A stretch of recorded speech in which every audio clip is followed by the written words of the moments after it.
Hello, hello. Welcome to this episode of the Rogers Radio Podcast.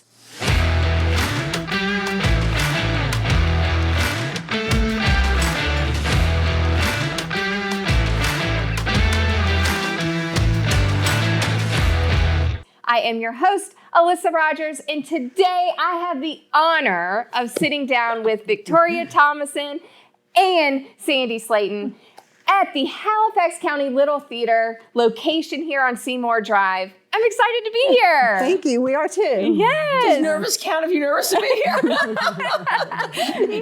Being on stage is so much easier. I know. Before we started recording, you said that you could get on stage and be a different person and be a character, but being yourself is a little hard in front of the camera. It is. It is very hard, but it's okay. We're gonna do this. I'm gonna go into director mode and just start directing my own self. Let's do it. Let's do it. I'm excited to get to know all of the things about Halifax County Little Theater because you guys have been around a long time. We have. Yes, I'm going to kind of speak to the history because I may be class historian because I'm the oldest, but we have been around. We're going on our 75th year. Wow. Which is a long time. I don't know if there's probably an older organization in the community, Sure. but I'm sure there's not a whole lot of older ones. It started in 1955. And they started doing it at C.H. Front High School. That was the first location.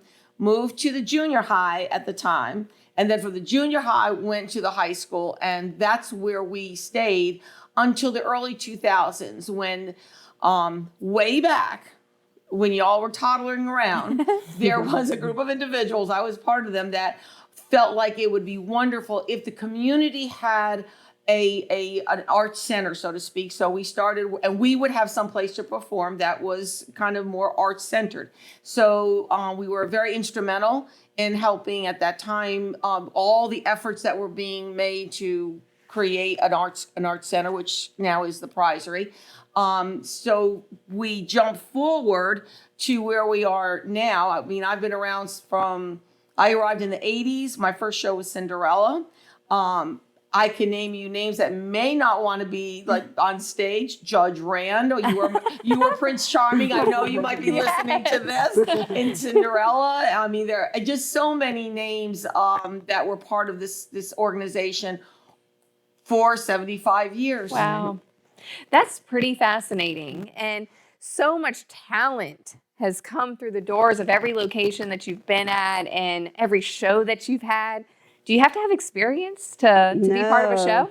No, we love to bring in new people and watch them grow, and as they learn all the ins and outs of how to be on stage and how to be part of a big team.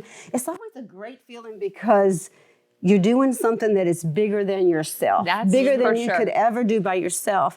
And it becomes a family. Yes. You know? And then we bring in the actor's family or everybody, people bring in friends, and it's just a wonderful experience to be a part of. It is. I'll tell you a funny story about that. Tell me. Okay, so it was the year's 2014, and it was the second time I did Beehive. The first time was at the high school, and that was in 2004. And the high school was jam-packed. I guess it was kind of the first time we did the whole live band on stage thing, and It was really a lot of fun.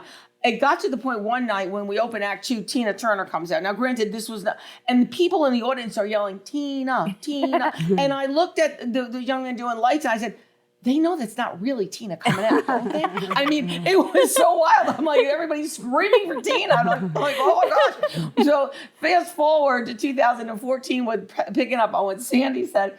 I like to do stuff with my cast before we start the show. It can be anything. I like to get them all hyped up. We do a warm up. We run around whatever space we're in. So it was the last show, and I needed a different energy. And they've come to expect. I said I need something different for the last show because they always have to come out with something that changes with their interaction with the audience. So I got everybody together. This goes back to the family thing. So they've been now together for 5-6 months or whatever it is, 2-3 nights a week. And so I usually well, it was Ernell this time. I said, okay, ready up there? And he said, yeah. So I had them all in a circle. I said, everybody hold hands. I think they thought I was going to do, the hokey pokey or something. But so we held hands, and he puts on You've Got a Friend, which is interesting because that's a show we're going to talk about later. But anyway, as that is playing, now mind you, they've come out, they've got their makeup on, and I always tell them, just get them out here, get them on the stage. They'll have time to finish their makeup. Just get them out here. So they had makeup on, and they all start to cry. I mean, there were tears flowing. I was laughing because it was exactly what I wanted. I said, are you all miserable? Yes. Tears are flowing. I said, good. Go back in, wash your face, come back out and do a show. And it was just a whole different, and that's the family part of it. They just didn't want to leave each other. It's a bond for life. It is a bond for life. You see each other in the community afterward, and it's just, you have that bond forever, don't you? Oh, yeah. And I see it in the kids too, because there was just the Wizard of Oz not long ago, and lots of kids, and I tell you, Riley was in it, and she goes out into the community to all these events and knows more people than I do. And they're all from theater, and they just create these bonds, and they don't forget each other, and they run up and hug each other. It's so amazing to watch. It will stay with them forever. It really does. I have kids that were in Wizard One 30 years ago when I did it. And one of them, Willie Talbot, who played Scarecrow, went on to play the understudy on the national tour, to play the understudy for Jesus in Jesus Christ Superstar. Wow. And his actual role was Judas. He comes back and has been back to visit.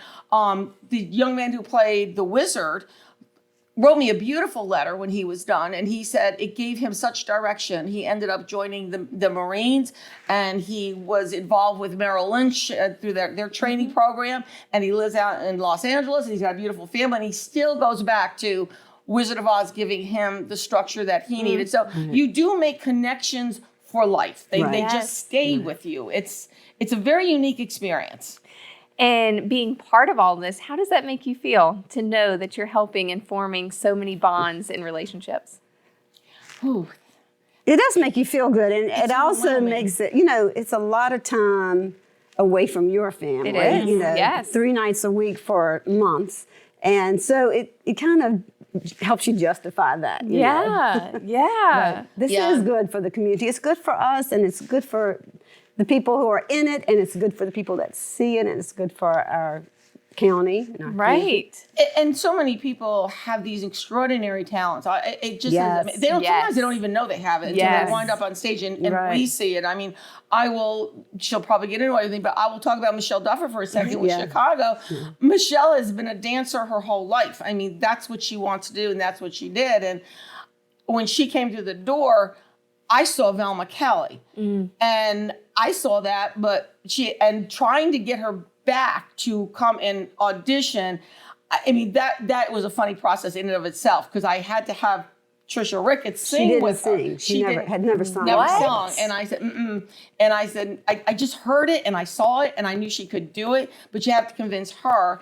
And that's sometimes how that happens. Yes. You get people and you see talent that they have and they don't know they have it, but then once they discover that they do, there's no turning back. Wow. There's no turning back.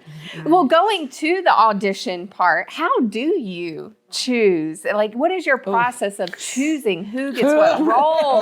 That's the hardest part of directing. We've talked about that many times, because, everybody who's there wants of course. The part. And a lot of times there's 5 or 6 people that are pretty much evenly matched with their talent or what they show you. And it's a really difficult part, but you have to just kind of see the big picture, and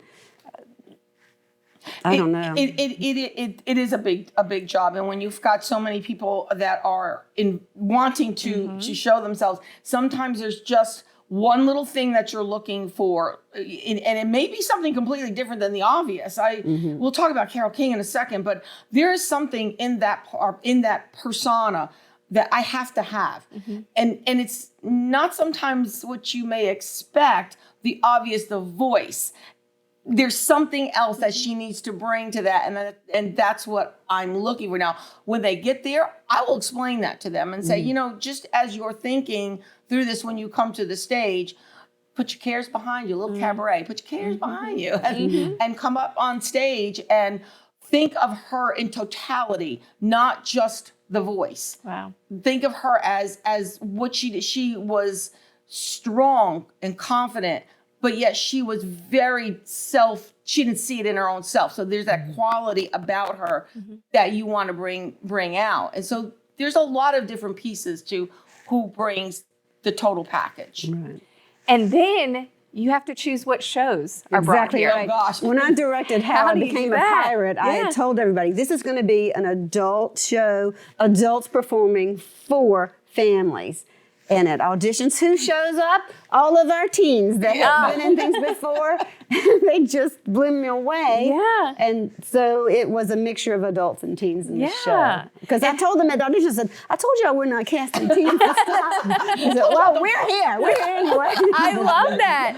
How do you decide what shows are brought to Halifax County? Well, we go and see a lot of shows, and Awesome. we read a lot of scripts. For Two Across, which is coming up next, we needed something with a small cast and one act because it's dinner theater.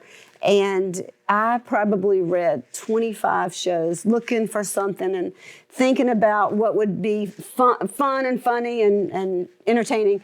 And I read this one, and I was like, "Oh, this is so sweet! Oh, that is so funny!" And It really is. So we shared it I read around a somewhere, little yes. bit, and we all liked it. We loved it. Yeah. And then I read it to my husband on the way to This is Richmond. funny. Marshall he supports me 100%, but he's not really a theater person. Got it. You know? So I'm reading, and he's driving, and I'm reading all the, both of the characters and everything, and he's like.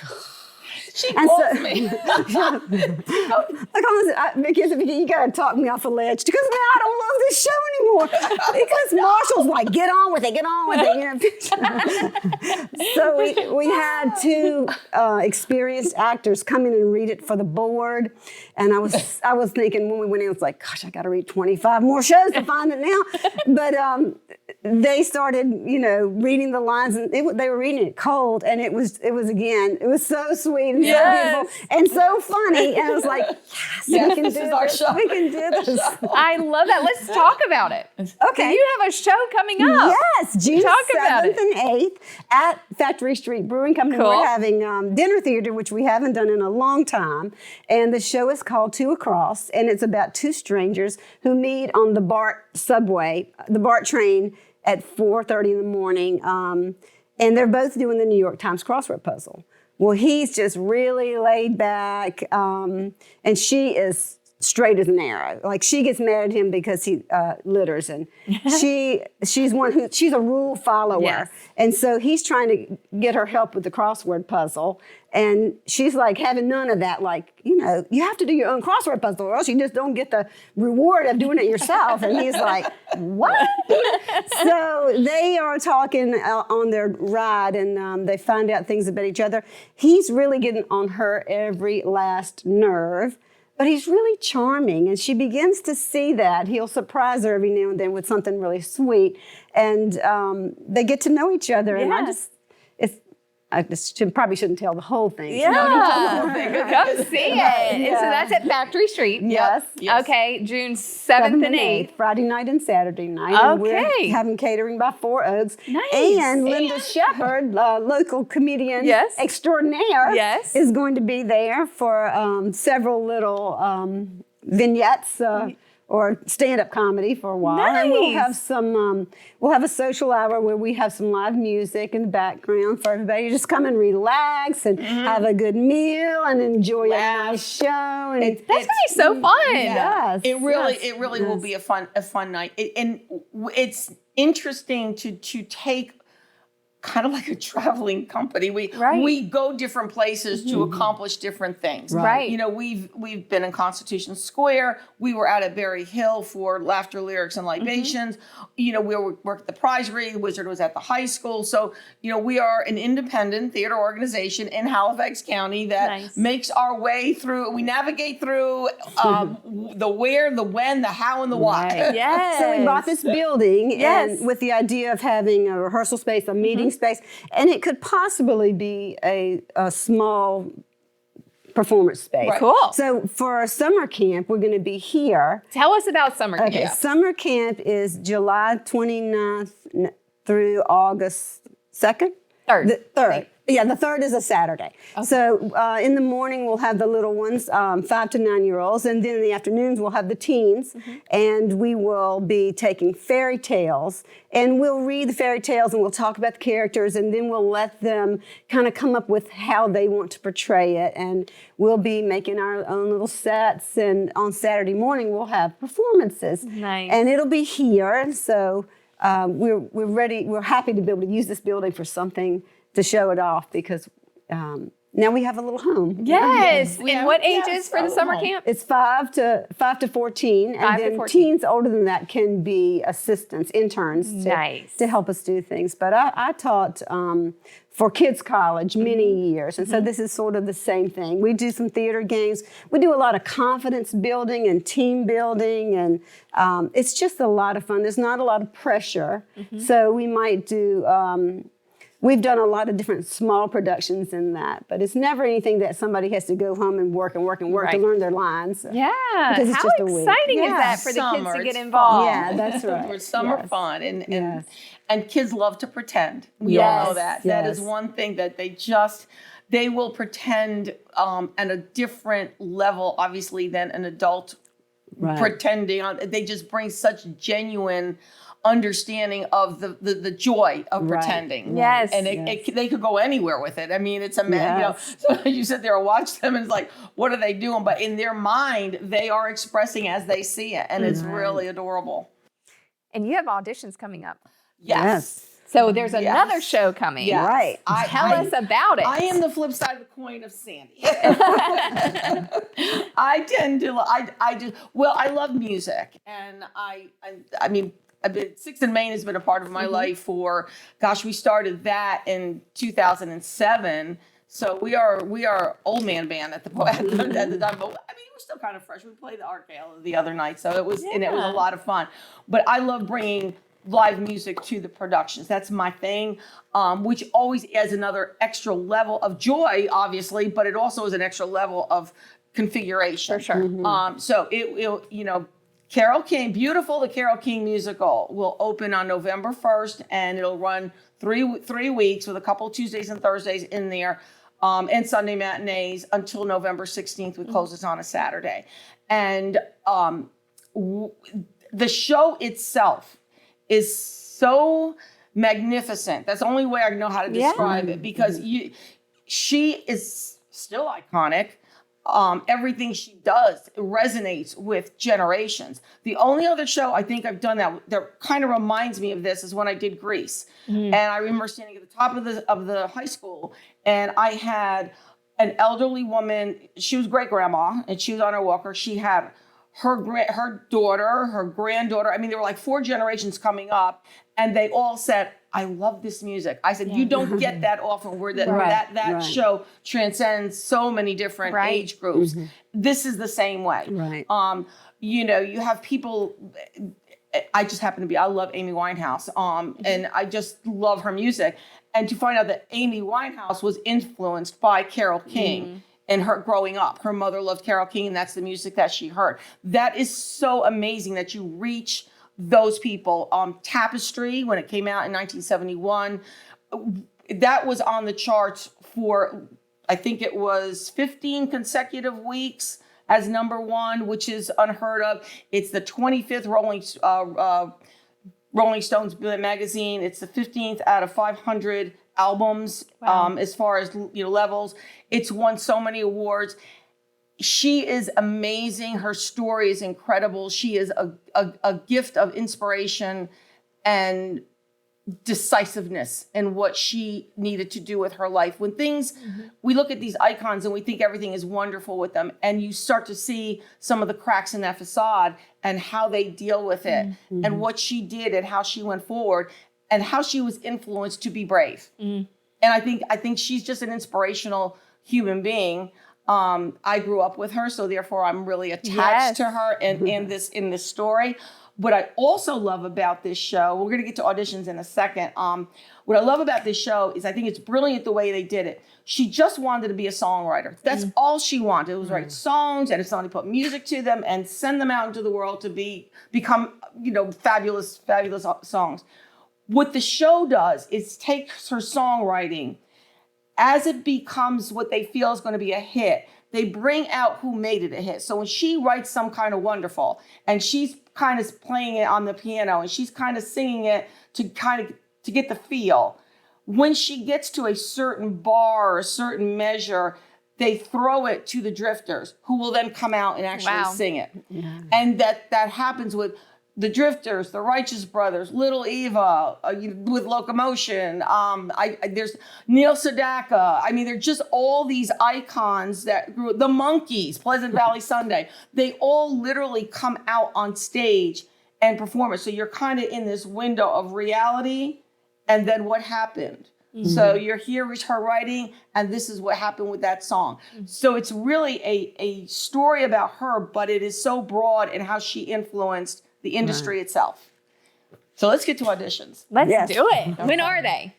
Auditions are next Monday, May 6th and 7th, Monday, Tuesday. And then we will have callbacks from that, because I'm assuming that we're going to be hundreds of people will be there. It's going to be so hard for me to decide. Yes. We're going to have callbacks so I can narrow it down if you're listening to me. Yes.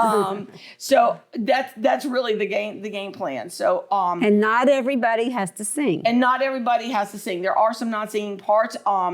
There are some non-dancing parts. But with that being said, there is a lot of really good singing and a lot of really good dancing and a lot of beautiful costumes and a fantastic set. I'm really excited about my set. We've kind of got that narrowed down in the last couple of weeks. So the door is wide open. One of the things that I love about this particular character, she's obviously not a musical theater voice. You don't have to come in singing Les Mis, or that's not what we're expecting.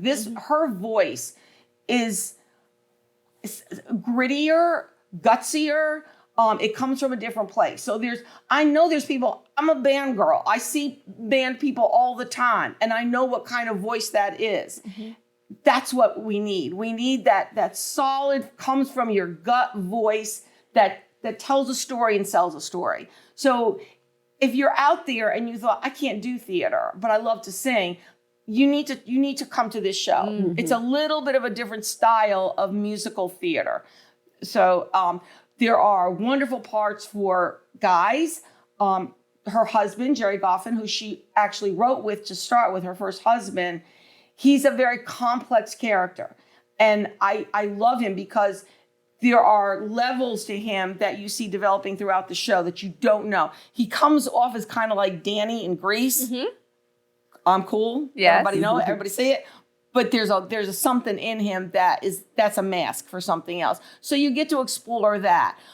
Barry Mann, who is a partner in writing, he's the most lovable, neurotic hypochondriac you'll ever see on stage. He is adorable. I mean, you just love him. He's fun. He's got some great songs to sing.